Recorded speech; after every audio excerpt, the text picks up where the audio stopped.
Hey guys, my name is Mohit Verma and आज का topic है personality development. It is one of my favourite topics honestly. इस topic के ऊपर मैं 6 घंटा बात कर सकता हूँ, बट आज मैं 6 घंटा बात नहीं करने वाला। I will keep it very short, crisp and जो भी नेसेसरी चीज़ें हैं पर्सनालिटी के अंदर, जो आपने सुनी है, शायद नहीं भी सुनी, मैं आज सारी डिस्कस करने वाला हूँ बहुत ही ब्रीफ वर्जन के अंदर। ठीक है, पहली बात तो ये जान लो कि पर्सनालिटी इंपॉर्टेंट होती है, बिल्कुल इंपॉर्टेंट होती है।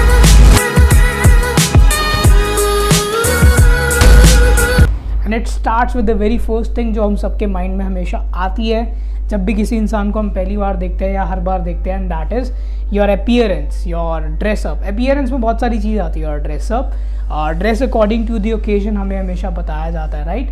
तो हमेशा ड्रेस अप आपका ओकेजन के हिसाब से होना चाहिए। You can not wear shorts in someone's wedding, you should not wear, नहीं तो आप शादी से अलग ही देखे जाओगे बिल्कुल, और वो अटेंशन थोड़ी अलग ही होती है, फिर वो अच्छी वाली अटेंशन नहीं होती।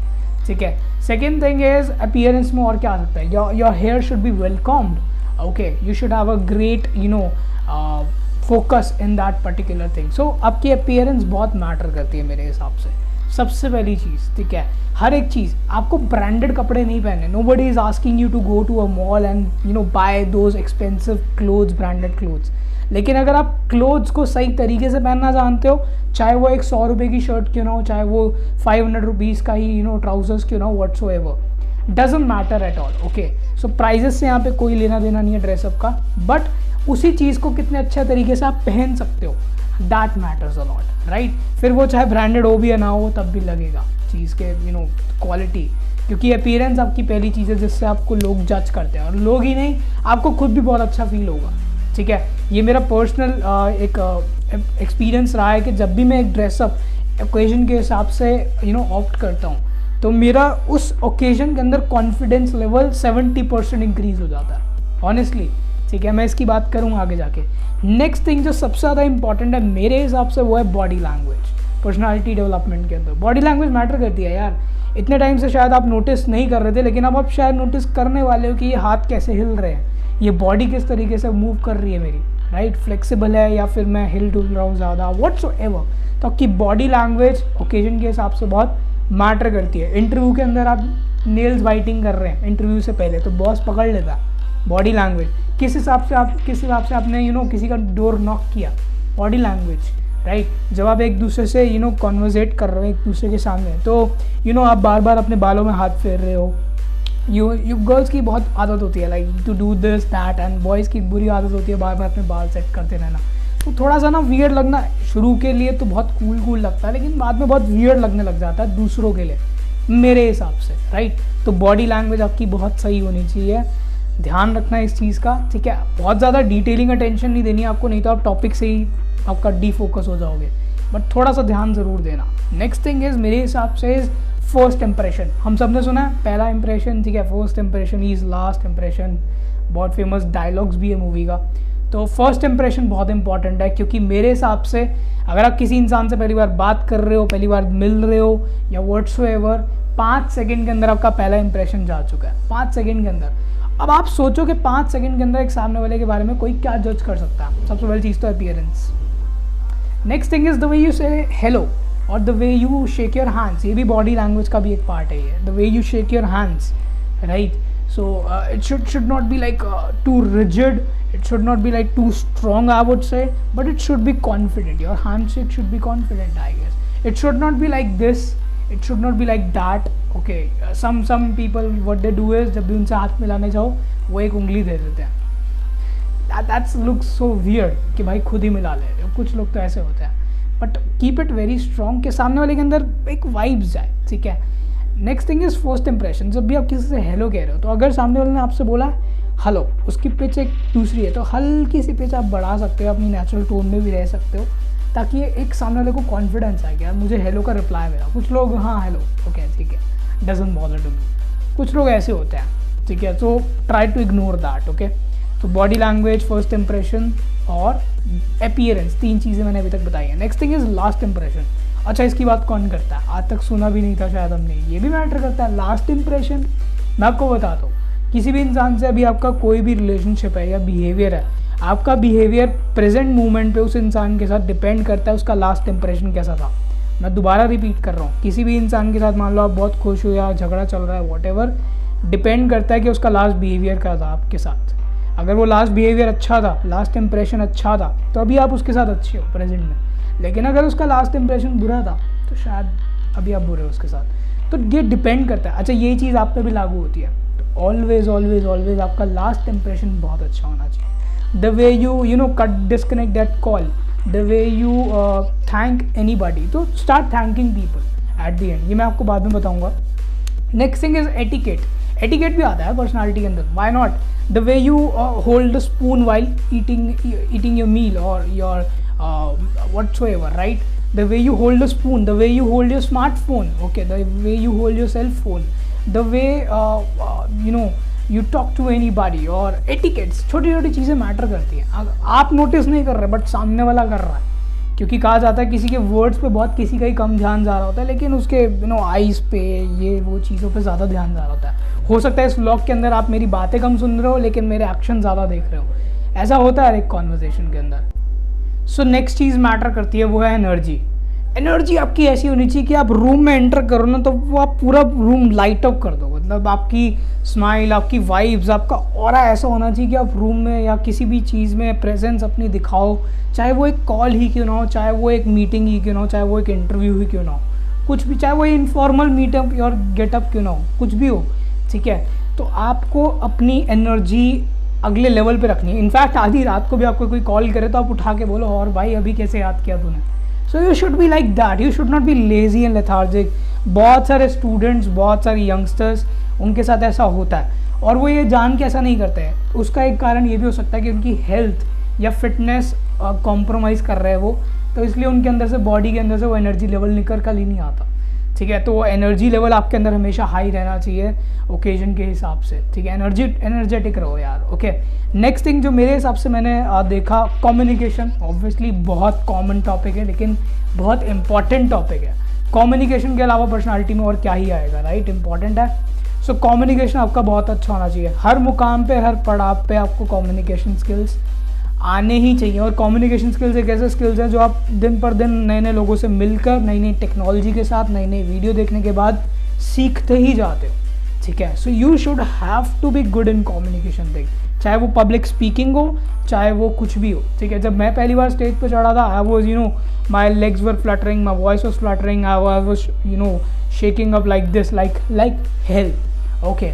When I was onto the front of camera for the very first time, I was nervous, but you never know कि आप जब बार बार वो चीज़ करने लग जाते हैं ना तो वो डर भाग जाता है, फिर फ़र्क नहीं पड़ता, ठीक है। तो बोला जाता है ना कि जब भी आप स्टेज पे चढ़ते हो, ठीक है, तो यू चलो मैं आपको एक एक्टिविटी बताता हूँ कि जब मैं स्टेज पे जाता था, जब भी मैं सेमिनार्स और वेबिनार्स में होता हूँ, तो मैं उससे थोड़े से टाइम पहले क्या करता हूँ, मुझे एक टिप मिली और बहुत काम में आई। What I used to do is I need to I was in the front of the mirror, चाहे मैं वॉशरूम में हूँ, चाहे मैं अपने रूम में हूँ या ड्रेसिंग रूम में हूँ, कहीं भी हूँ। What I used to do was, ये बहुत रॉ चीज़ है, मेरी टिप है। What I used to do was I used to beat myself like this, okay, like this. Can you hear that? If you do it like this ना, just like 10 seconds before the event or 1 minute before the event for just 10-20 times, like you do like this, okay. What happens is आपके अंदर एक vibe आ जाती है वो बीटअप करने की, कि ऑडियंस को लाइट अप कर दूँगा आज मैं, चाहे फिर आप कंटेंट भूल ही क्यों ना जाओ, आप पकड़ लेते हो। और पब्लिक स्पीकिंग के टाइम पे आपका दूसरी चीज़ जो बहुत इंपॉर्टेंट होती है वो होती है कंटेंट के ऊपर पकड़ होना। यानी कि जिस टॉपिक पे आप कंटेंट डिलीवर करने वाले हो, इतना अच्छे से वो आपको प्रैक्टिस होना चाहिए कि आप भूल ही ना पाओ कोई चीज़ भी थी भी या ऐसी नहीं थी। बहुत सारे लोग कंटेंट ही भूल जाते हैं, मेरे साथ ऐसा बहुत होता था। मैं वीडियो बना रहा हूँ, मैं कंटेंट ही भूल जाऊँ, वाओ, ठीक है। ऐसा होना ही नहीं चाहिए आपके साथ, ठीक है। कीवर्ड्स हाईलाइटेड होने चाहिए, बहुत सारी चीज़ें होती हैं, खैर, ठीक है। तो कम्युनिकेशन बहुत इंपॉर्टेंट हिस्सा है मेरे हिसाब से। Next thing is facial expressions, body language का ही पार्ट है, मैं भूल गया था बताना। फेशियल एक्सप्रेशंस आपके बहुत मैटर करते हैं यार। कई बार कुछ ऐसे लोग होते हैं ना, वो जैसे रूम में आते हैं, चेहरा उनका उदास, मनुसियत, और मतलब उनको देख के कुछ अलग ही वाइब्स आ रही होती है, तो वो इम्पॉर्टेंट, वो फिर अगली बार उनसे मिलने का मन ही नहीं करता। भाई ये तो बहुत दुखी रहता है, भाई ये तो हमेशा उदास ही रहता है, भाई इसके साथ तो बात करने का मज़ा, ये जब भी जाते हैं उससे बात करने तो प्रॉब्लम्स ही बता रहा होता है। तो ये बहुत मैटर करती हैं छोटी छोटी चीज़ें, ओके। नेक्स्ट थिंग मेरे हिसाब से आता है वर्क एथिक। आपका वर्क एथिक या फिर डेली रिचुअल्स, ये भी बहुत इंपॉर्टेंट है। अच्छा, कुछ चीज़ें ना आप आउटर तो कर सकते हो, लेकिन कुछ चीज़ें आपको इनर बिल्ड करनी होंगी। जैसे कि डेली रिचुअल्स और वर्क एथिक आपको इस लेवल पे भी बिल्ड करते हैं कि आप कितने लिमिट तक जा सकते हो, कितना पोटेंशियल आपका है। आज आप 10 पुशअप्स कर रहे हो तो कल 12 कर सकते हो या नहीं, 12 कर रहे हो तो 20 कर सकते हो या नहीं, कुछ इस तरीके से। आज आपने 1 घंटे में कॉन्सेंट्रेशन के साथ 15 मिनट पढ़ाई करी, जिसके अंदर आपके साथ मैक्सिमम रिजल्ट आया, और कल आप आधे घंटे में 15 मिनट ढंग से पढ़ाई कर पा रहे हो, फिर 15 मिनट में 15 मिनट ही पढ़ाई कर पा रहे हो। तो इस लेवल का कॉन्सेंट्रेशन आपको होना चाहिए। तो छोटी छोटी चीज़ें हैं, डेली रिचुअल्स और वर्क एथिक दोनों मैंने साथ में बताया। आपका वर्क एथिक बहुत स्ट्रांग होना चाहिए। अगर आप बेस्ट एम्प्लॉय बनना चाहते हैं अपनी कंपनी के, तो आई थिंक यू शुड, वो कहा जाता है ना, work more on yourself then you do on your job, work harder on yourself then you do on your job. बहुत सारे लोग अपने काम के अंदर बहुत मेहनत कर रहे हैं और अपने आप पे नहीं कर रहे, तो एट दी एंड पता क्या होगा, अगर उनका काम नहीं होगा ना, तो फिर उनका खुद का कोई वजूद नहीं है, यानी कि वो अपने काम से जाने जा रहे हैं। इट्स गुड, बट खुद पे ज़्यादा काम करो मेरे हिसाब से, क्योंकि अगर आप मान लो 1 घंटे में कोई डॉक्यूमेंट टाइप कर पा रहे हो, तो आपको खुद पे काम करके अपनी टाइपिंग स्पीड बढ़ानी है, ठीक है, ताकि आप उसी 1 घंटे में ज़्यादा काम कर पाओ। और एक और समझदारी की बात करूँ तो आप कुछ ऐसा सॉफ्टवेयर ढूंढ निकालो या बनाओ जिससे voice to speech to text हो, बहुत सारे ऐसे आते भी है, तो आप लिखने की भी नीड नहीं पड़ेगी फिर आप सिर्फ बोल बोल के पूरा आर्टिकल लिख डालोगे। कुछ इस तरीके से मैं आपको सिर्फ एग्जाम्पल दे रहा हूँ कि आपका वर्क एथिक, डेली रिचुअल्स किस तरीके से होना चाहिए। सुबह कितने बजे आप उठते हो मैटर करता है यार, मैटर करता है। उठते ही आप क्या कर रहे हो, सोशल मीडिया पे हो या फिर कुछ और करा आपने फिजिकली, मैटर करता है। आज नहीं तो कल आपको इस चीज़ को अपनाना ही पड़ेगा। क्यों बहुत सारे बिलियनर्स और लेजेंड्स लोग सुबह सुबह उठते हैं सूरज से ही पहले, ठीक है, कुछ तो रीज़न होगा ना। और जब सारे कह रहे हैं कि मॉर्निंग होती है, मॉर्निंग नाइट नहीं होती, उसका कुछ तो मतलब होगा कि सूरज रोज उदय हो रहा है, तो इट हैज़ सम रेलिवेंस। आपको बहुत फिलोसफिकल लग रहा होगा, लेकिन ये पर्सनालिटी डेवलपमेंट का पार्ट है। Okay, and next thing which I want to talk about to you is I guess the digital presence. ये बहुत नया टॉपिक है, मैंने बहुत मुश्किल से लिखा और मैंने जब इसके बारे में पढ़ा तो मुझे बहुत चीज़ें समझ में आई। डिजिटल प्रेजेंस, सब कुछ डिजिटल है, ये वीडियो भी डिजिटल है। बहुत क्लीशे से बातें नहीं करने वाला मैं, बहुत बोरिंग वाली, ठीक है। कहने का मतलब क्या है कि आपकी सोशल मीडिया की प्रेजेंस भी मैटर करती है।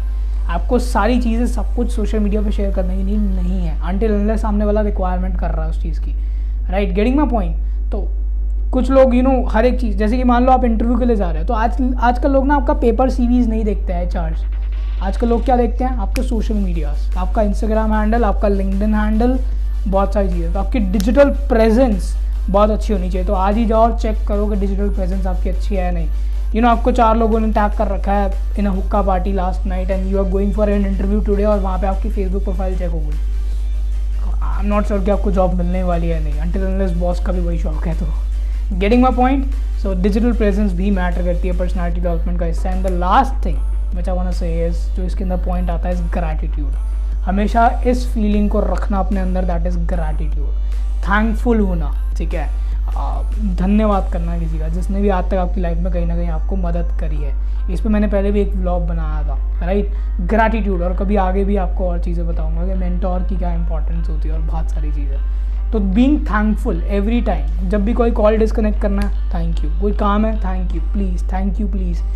इससे आप छोटे नहीं हो जाते, लेकिन उस कॉन्वर्जेशन में क्वालिटी होती है ना, एक रिस्पेक्ट होती है, वो झलकती है, ठीक है। तो ट्राई करो, थैंक यू बोलो या फिर सॉरी बोलो, प्लीज़ बोलो, कुछ ऐसे वर्ड्स को अपनी वोकैबुलरी में ऐड कर लो, क्योंकि बहुत सारी चीज़ें सॉल्व हो सकती है एक सॉरी से।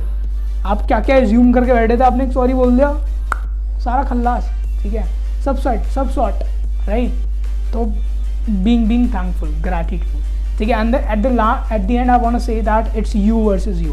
आज जो आप हो और जो इस वीडियो के बाद आप हो और जो कल आप होगे इस वीडियो के ना होने के बाद, वो देखा जाएगा। मैं अभी तो आप you can be very serious after watching this vlog, but इस व्लॉग के ख़त्म होते ही आप क्या करने वाले हो मैटर करेगा। हो सकता है जब मैं हेल्थ की बात कर रहा था तो आप चिप्स खा रहे थे तो you can keep it like that way, right. तो बहुत सारी चीज़ें होती हैं, ठीक है, बहुत ज़्यादा प्रेशराइज नहीं करना, बट हाँ, प्रेशर के बाद ही डायमंड बनता है। तो make sure you are doing getting my point. तो ये बहुत इंपॉर्टेंट है, इट्स यू वर्सेस यू, ठीक है। तो अपने आप को बीट करो every day and next level पे जाओ अपने करियर के अंदर, और यही पर्सनालिटी डेवलपमेंट का पार्ट है। Simple is that. अपनी वैल्यू इंक्रीज़ करो, time is not equals to money, time is not equals to success, value is equal to money, right. तो अपनी वैल्यू बढ़ाओ, ठीक है, और बाकियों से कंपटीशन नहीं करना, आपको खुद से ही करना है। जो कल आज थे, जो आज आप हो, जो कल आप होगे, डिपेंड करेगा। तो मेक श्योर आपका कल आज से बेटर ही हो। तो कुछ एक चीज़ ऐसी डेली करा करो जिससे आपको चैलेंजिंग लगे। मैं आपको एग्जांपल दे देता हूँ। फॉर एग्जांपल आप एक प्लांट लगा सकते हो आज जाके, कितना चैलेंजिंग टास्क है ना। आज आप साइकिलिंग के लिए जा सकते हो, इंस्टेड ऑफ स्कूटी पे आप या बाइक पे या फिर कार पे आप कहीं जा रहे हो तो, ठीक है। आज आप उस इंसान को सॉरी बोल सकते हो जिसके साथ आपकी 10 दिन पहले लड़ाई हुई थी कभी, जिसका आपके साथ मन भी नहीं था कोई सॉरी बोलने का। तो ये छोटी छोटी चीज़ें जो आप डेली कर सकते हो कुछ बेटर करने के लिए अपनी लाइफ के अंदर। And it's your life only, you are the sole owner, you are the sole proprietor, and you are the sole responsible person for that, so make it big and large. Getting my point? So this is all about personality development. All the best. And if you are new to this channel, make sure you subscribe it. I keep it very raw, ठीक है। तो जो भी मैं information देता हूँ मेरी personal life के साथ अटैच्ड होती है कहीं ना कहीं। So make sure personality development आपकी बेटर हो, और नेक्स्ट टाइम जब मैं आपको नए व्लॉग के साथ मिलूँ तो आप बहुत बेटर इंसान बन चुके हो, right. And all the very best, I would say. Like and comment whatever you feel like. I'll love to talk to you there, right? And thank you so much for coming, and bye bye.